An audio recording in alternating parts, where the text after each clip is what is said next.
तो उसके लिए ये इसलिए बनाया गया था कि एक जगह पर एकत्रित होके कि जब भी समय मिले तो वहाँ जाके वहाँ के वातावरण में शुद्ध विचारों को सुनना, एक दूसरे से आदान प्रदान करना, आपस में प्रभु का गुणगान, उनकी महिमा मंडन, उनके गुणों का बखान और अपने जीवन में आने वाली भक्ति के रास्ते में बाधाएं हैं उनके बारे में एक दूसरे से बातें करके उनका समाधान भी निकालना होता है। ये ज़रूरी नहीं है कि आप बैठे वाणी का पाठ कर लिया, बैठ के सुन लिया, गाजा बाजा सब इंद्रियन का खाजा। ये गाना बजाना भी एक सिर्फ कानों तक और मन को प्रभावित करने वाली चीज़ है, परंतु अच्छे और शुद्ध विचार सुनते सुनते करते करते हमारा ये ख्याल बनता है कि हमें भी अच्छा करना चाहिए।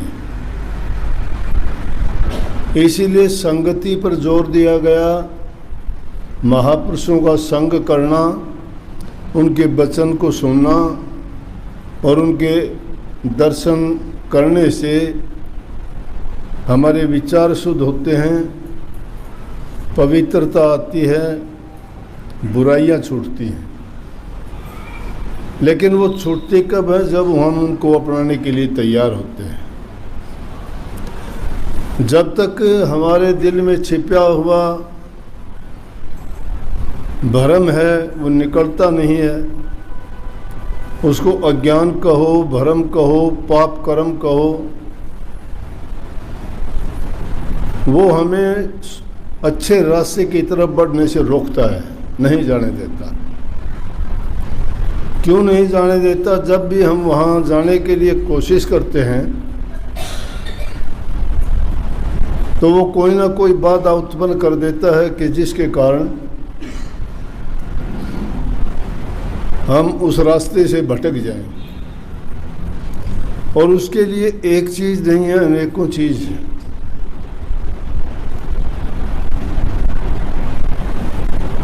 इसीलिए वाणी में गाया गया या दूसरी वाणी होगी कोई कि मेरे जो पाप कर्म हैं वो मुझे अच्छी जगह नहीं जाने देते, और जब भी कोशिश प्रयास करता हूँ रोक लेते हैं। तो सबसे प्रथम बात है कि इंसान अपने जीवन को अच्छा, सच्चा, सदाचारी और चरित्रवान बनाए। जिस इंसान का कोई चरित्र नहीं होता ना, वो कुछ नहीं कर पाता जीवन में। वो उस बेल की भांति होता है जो किसी सहारे को पकड़ के बेल ऊपर चढ़ती है, लेकिन वो सहारा जब छूट जाता है तो धड़ाम से नीचे गिर जाएगी। इसलिए आदमी को स्वावलंबी बनने के लिए अपने आप को अच्छा और पवित्र बनाए, शुद्ध विचार रखे, मानसिक शक्ति बढ़ती है उससे। और जिस इंसान के विचार गिर जाते हैं, चाहे लाख कोशिश करो, उठाने वाला कोई नहीं है। आत्म बल तब आएगा आप में जब आपका चरित्र है, आप सदाचारी हो, आप अच्छे गुणवान हो, आपको संस्कार अच्छे मिले हों अपने माँ बाप से, अपने गुरुजनों से, अपने समुदाय से, अपने समाज से। जो इंसान जैसे समाज में रहता है, जैसे इंसानों का संग करता है, वैसे ही उसके विचार अपने आप, ज़रूरत नहीं उसको सीखने की, अपने आप बदल जाते हैं। अगर गौर करोगे, आम दुनियादारी के काम भी घरों में रहते हुए व्यापारी का बच्चा व्यापार सीख जाता है, जमींदार का बच्चा किसानी सीख जाता है, पंडित का बच्चा पंडिताई करनी सीख जाता है, राजनीतिक के बच्चे राजनीति करना सीख जाते हैं, उनको कोई सिखाता नहीं है ना। देखते देखते संग करते करते बिना उसका उद्देश्य बनाए भी वो गुण उनमें अपने आप पनपने शुरू हो जाते हैं। कुछ गुण जन्मजात होते हैं जो इंसान को उसके माँ बाप से मिला करते हैं। ये जो एक्वायर्ड चीज़ होती है, किसी से हम बोरो करते हैं, लेते हैं, सीखते हैं ना, वो चीज़ तो है पक्की। वो इंसान अपने विचारों को ग्रहण करके जो खुद बनाता है उनमें कोई मिलोनी नहीं है, वो बदल भी सकते हैं। एक बुरा इंसान अच्छा बन जाएगा, क्योंकि मान लिया पहले किसी को शराब पीने की लत है, चोरी करने की है, महात्माओं का संग किया, चोर थे और चरित्रवान बनाए। जिस इंसान का कोई चरित्र नहीं होता ना, वो कुछ नहीं कर पाता जीवन में। वो उस बेल की भांति होता है जो किसी सहारे को पकड़ के बेल ऊपर चढ़ती है, लेकिन वो सहारा जब छूट जाता है तो धड़ाम से नीचे गिर जाएगी। इसलिए आदमी को स्वावलंबी बनने के लिए अपने आप को अच्छा और पवित्र बनाए, शुद्ध विचार रखे, मानसिक शक्ति बढ़ती है उससे। और जिस इंसान के विचार गिर जाते हैं, चाहे लाख कोशिश करो, उठाने वाला कोई नहीं है। आत्म बल तब आएगा आप में जब आपका चरित्र है, आप सदाचारी हो, आप अच्छे गुणवान हो, आपको संस्कार अच्छे मिले हों अपने माँ बाप से, अपने गुरुजनों से, अपने समुदाय से, अपने समाज से। जो इंसान जैसे समाज में रहता है, जैसे इंसानों का संग करता है, वैसे ही उसके विचार अपने आप, ज़रूरत नहीं उसको सीखने की, अपने आप बदल जाते हैं। अगर गौर करोगे, आम दुनियादारी के काम भी घरों में रहते हुए व्यापारी का बच्चा व्यापार सीख जाता है, जमींदार का बच्चा किसानी सीख जाता है, पंडित का बच्चा पंडिताई करनी सीख जाता है, राजनीतिक के बच्चे राजनीति करना सीख जाते हैं। उनको कोई सिखाता नहीं है ना। देखते देखते संग करते करते बिना उसका उद्देश्य बनाए भी वो गुण उनमें अपने आप पनपने शुरू हो जाते हैं। कुछ गुण जन्मजात होते हैं जो इंसान को उसके माँ बाप से मिला करते हैं। ये जो एक्वायर्ड चीज़ होती है, किसी से हम बोरो करते हैं, लेते हैं, सीखते हैं ना, वो चीज़ तो है पक्की। वो इंसान अपने विचारों को ग्रहण करके जो खुद बनाता है उनमें कोई मिलोनी नहीं है, वो बदल भी सकते हैं। एक बुरा इंसान अच्छा बन जाएगा, क्योंकि मान लिया पहले किसी को शराब पीने की लत है, चोरी करने की है, महात्माओं का संग किया, चोर थे, डाकू थे, वो बड़े बड़े संत महात्मा बन जाते हैं। शराब पीने वाले उसको छोड़ के अपने जीवन को ऐसा पवित्र बना लेते हैं, कभी मुड़ के उसको देखते ही नहीं। लेकिन जो जन्मजात गुण होता है वो नहीं छूटता। वो उसको अपने माँ बाप से जो मिला होता है ना, वो प्रकट हो जाता है कभी ना कभी।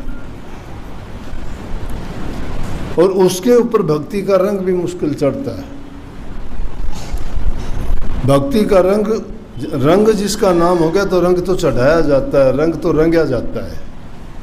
मतलब वो गुण उसमें है नहीं, वो रंग उसमें नहीं, हमने ऊपर से चढ़ा दिया वो रंग। लेकिन वो रंग चढ़ाने से भी बदरंग दब जाता है, परंतु रंग जब उड़ जाएगा तो बदरंग प्रकट हो जाएगा ना।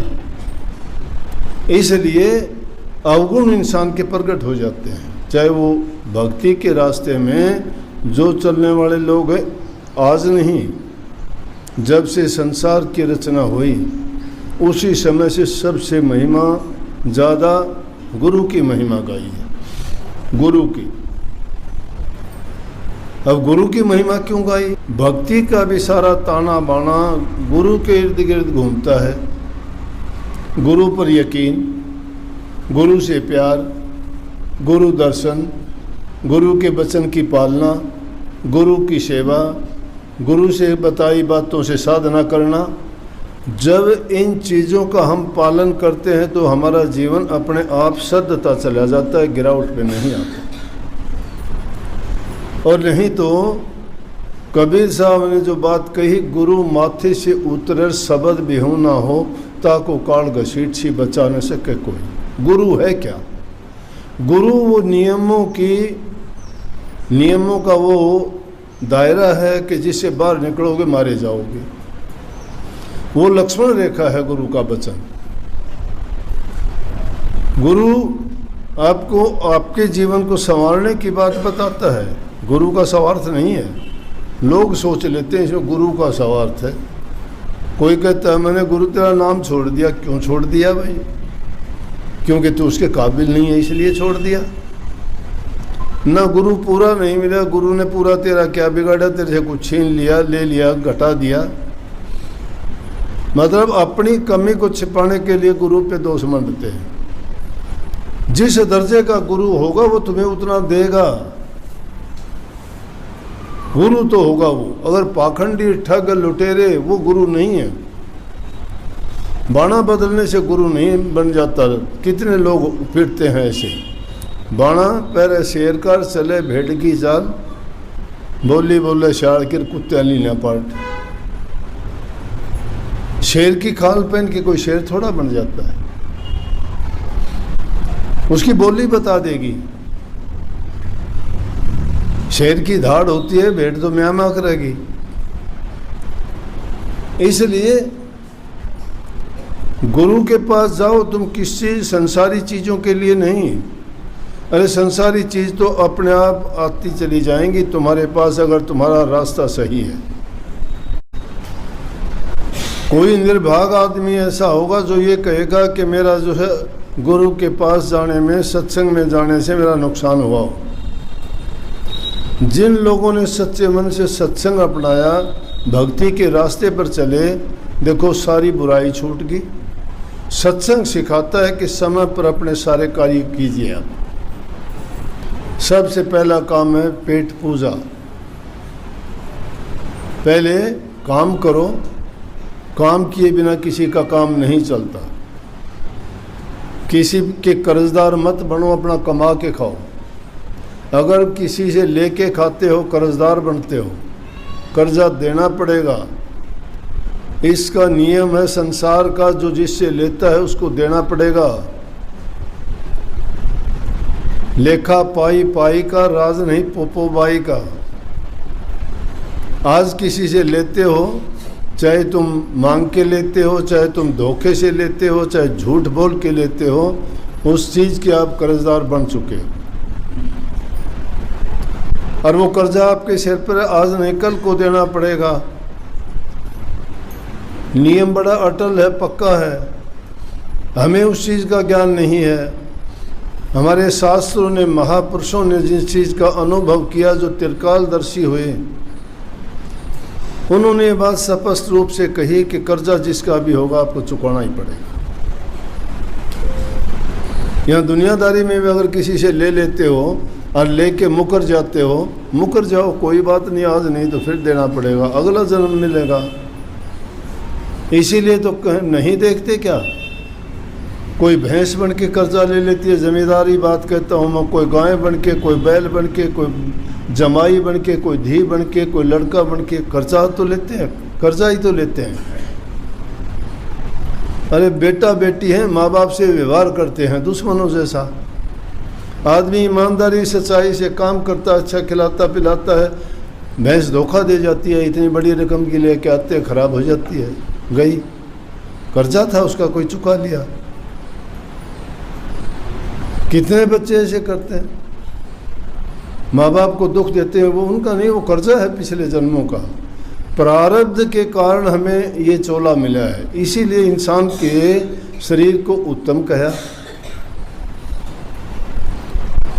ये बहुत मुश्किल से मिलता है। और इसको पाके भी जो इंसान इसका महत्ता नहीं समझता और इसको कोडियों के भाव बर्बाद करता है, वो समझो कि आत्मघाती है वो इंसान, सुसाइड करता है वो अपनी। जो खुद आत्मघात करता है उसको दूसरा कौन बचा देगा? बचाने वाला है उसकी बात मानते नहीं, वो गुरु ही है तुम्हें, जो हर हाल में हर ख्याल में तुम्हारे संग रहता है, तुम्हें बचाता है, तुम्हें सही बात बताता है। इसलिए नाता प्रेम का जोड़ो गुरु से। प्रेम बहुत बड़ी चीज़ है। प्रेम कुर्बानी चाहता है। कुर्बानी में क्या है कि आपको दूसरी चीज़ों को त्याग के एक ही चीज़ में अपने मन को लगाना पड़ता है। उसका मतलब ये नहीं कि घर गृहस्थी की, दुनियादारी की, खाना कमाना ये छोड़ दो, नहीं। सब चीज़ों को ज़रूरत के मुताबिक करते रहो। काम नहीं करोगे रोटी कहाँ से होगी? परिवार है उनका लालन पालन कहाँ से होगा? घरों में शांति रखो, प्यार से काम करो। उसके साथ साथ ये सच्ची भक्ति का रास्ता है। ये सच्ची भक्ति है। संत जितने हुए गृहस्थ में हुए, गृहस्थ में ही सारे काम करते रहे। करते करते ही वो भक्ति की ऊंची से ऊंची सीढ़ी पर पहुंच गए। आज उनके नाम लिए जाते हैं। गृहस्थ में रहते हुए ही भक्ति कर सकते हैं। आदमी की सभी मन की इच्छाएं भी पूरी होती हैं और वो उसमें रह के, समाज में रह के ही उसे पता लगता है कि इंसान को क्या करना चाहिए, क्या नहीं करना चाहिए। समाज से अलग हो गया वो तो पत्थर हो जाएगा। उसको क्या पता है कि समाज में क्या है? एक अकेला आदमी बैठ जाओ कहीं पे और उसको क्या नाम का पता है, क्या सत्संग का पता है, क्या गुरु का पता है, क्या जीवन का पता है, किस रास्ते पे जाना है, उसको क्या पता? सीखता समाज से है और समाज में सब प्रकार की चीज़ें उसको मिलती हैं और उनमें भी सर्वोत्तम कौन है? गुरु। क्यों? गुरु ने हर प्रकार के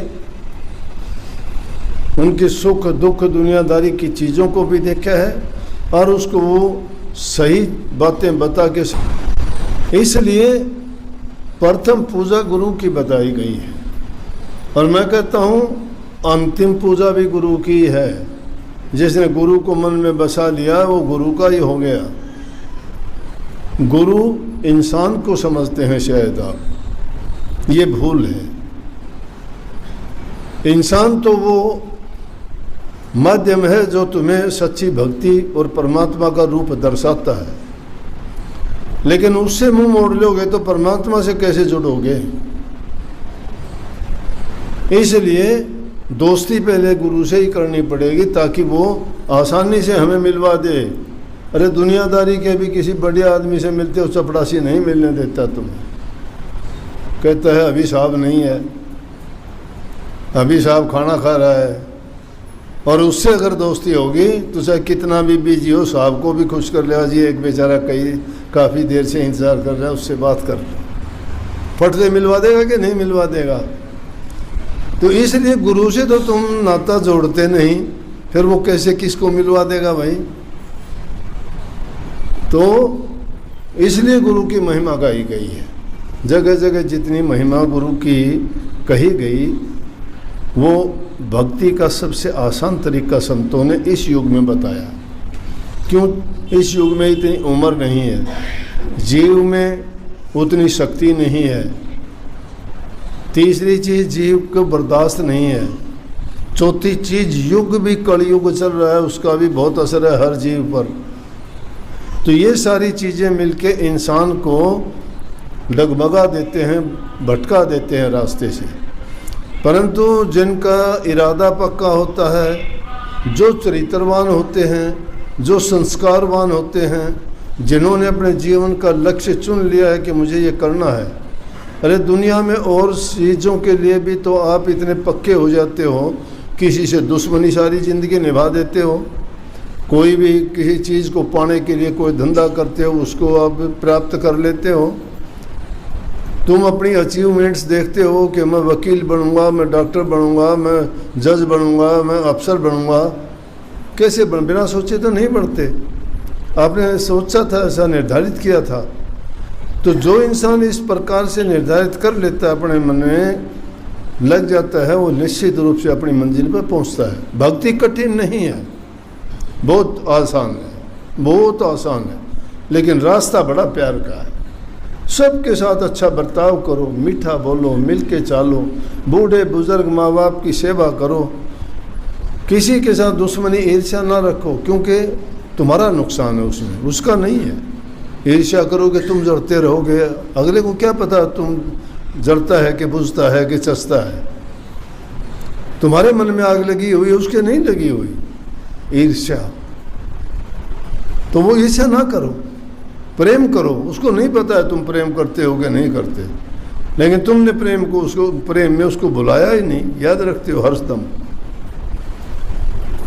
तो इसीलिए तुलसी साहब ने बड़ी कमाल की बात कही। वो कहते हैं, तुलसी अपना राम न रीज भजो चाहे खीज, भूमि पड़ा सो जाम सिर औंधा सौंधा बीज।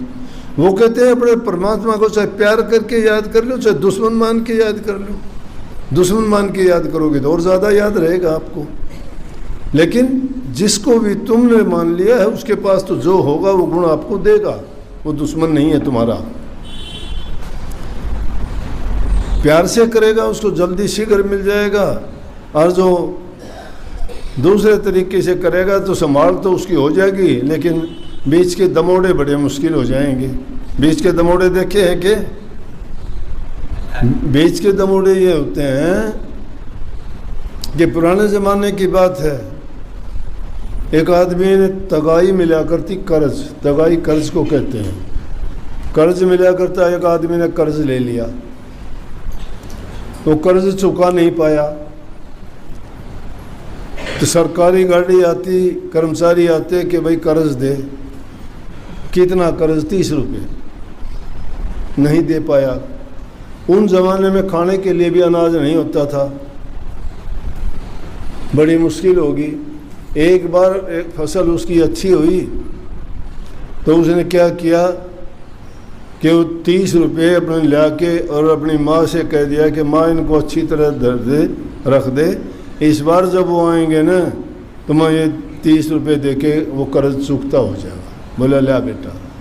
तो जब क्या तजूरी थोड़ी होती थी, जब खाने के भी आदमी के पास लाले पड़े हों, उन्हें 30 रुपये कहीं रख के एक मटके में रख दिए, धर दिए,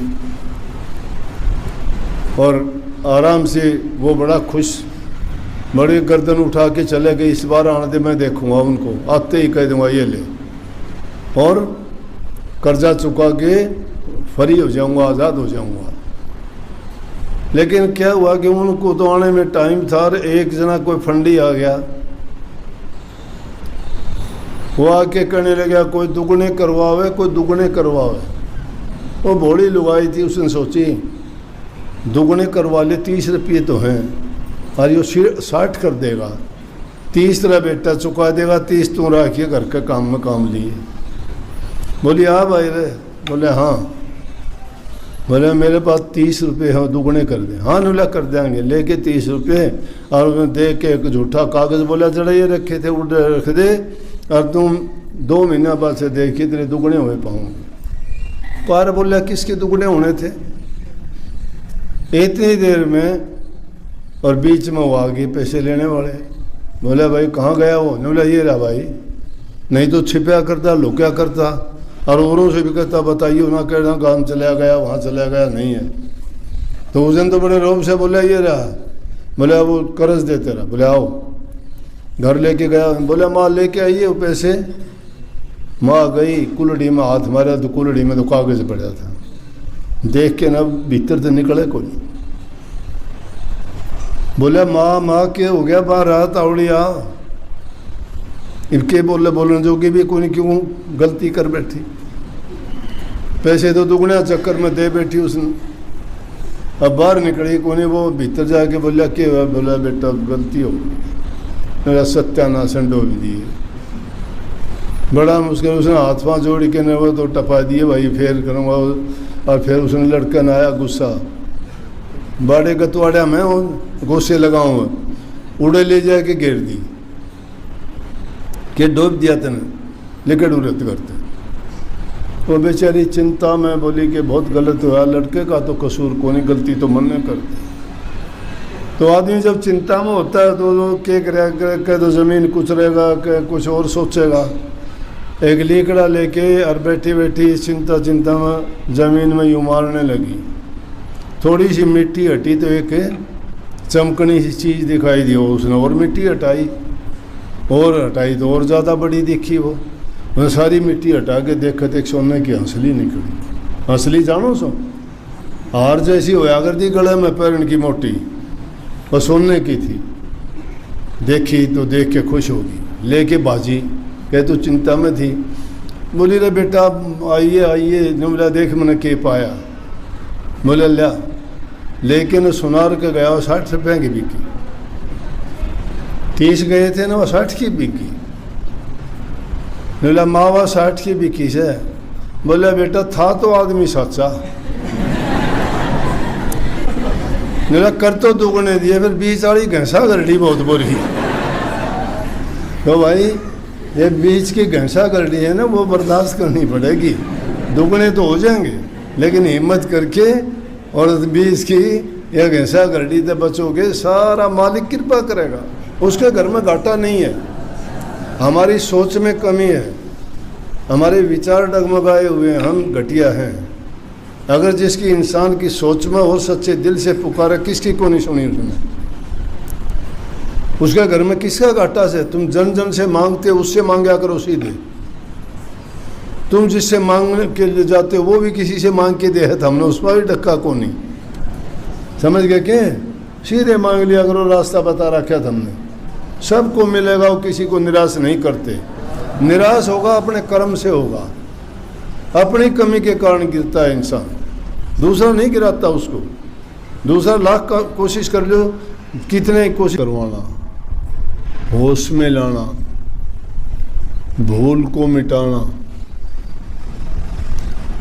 सो जाना होता है किसी चीज़ को भूल जाना, और जागना होता है किसी चीज़ को याद करना।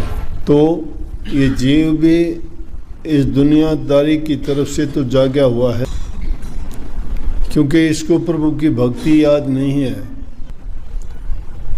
जिसने इतना सुंदर शरीर दिया, इस 84 लाख के जन्म मरण के गेट से छुटवाने के लिए इंसान का अवसर दिया, और भाग्य से गुरु और सत्संग मिलाए। तो ऐसे जीवों को, दुनियादारी के जो भरम में पड़े जीव हैं, उनको जगाने के लिए आते हैं। तो खुद जो दुनिया को जगाने के लिए आए थे, वही कह रहे हैं कि सतगुरु आए दिया जग हेला। हेला देते आवाज़ देने को। आवाज़ वो कोई ढिंडोरची नहीं है कि ढिंडोरा पीटते फिरें। संत आते हैं अपनी जगह पे आके, और अपनी जो उनकी सोच है, उनकी आध्यात्मिक शक्ति है,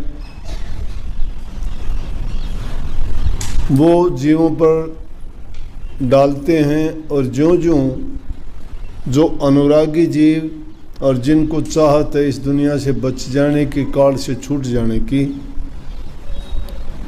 वो जीव उनके करीब आ जाते हैं और उनसे नाम की दीक्षा लेके अभ्यास करते हैं।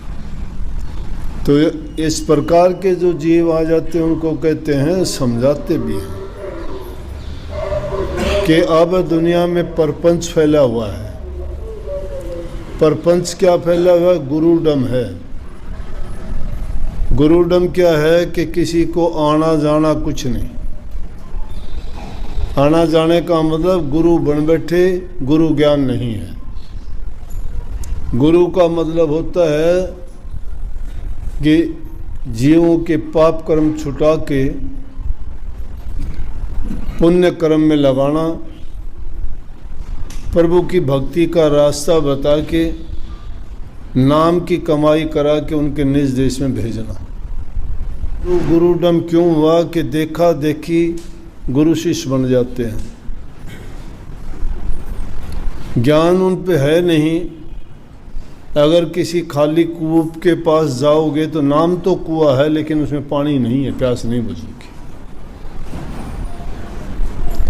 जैसे नक्शे पर देखोगे ना, सारी चीज़ है अंकित उस पर, बड़े बड़े शहर अंकित हैं, बड़े बड़े सागर उसमें हैं, बड़े बड़े पहाड़ नदी नाले, जो भी दुनिया की चीज़ हैं नक्शे पर हैं वो।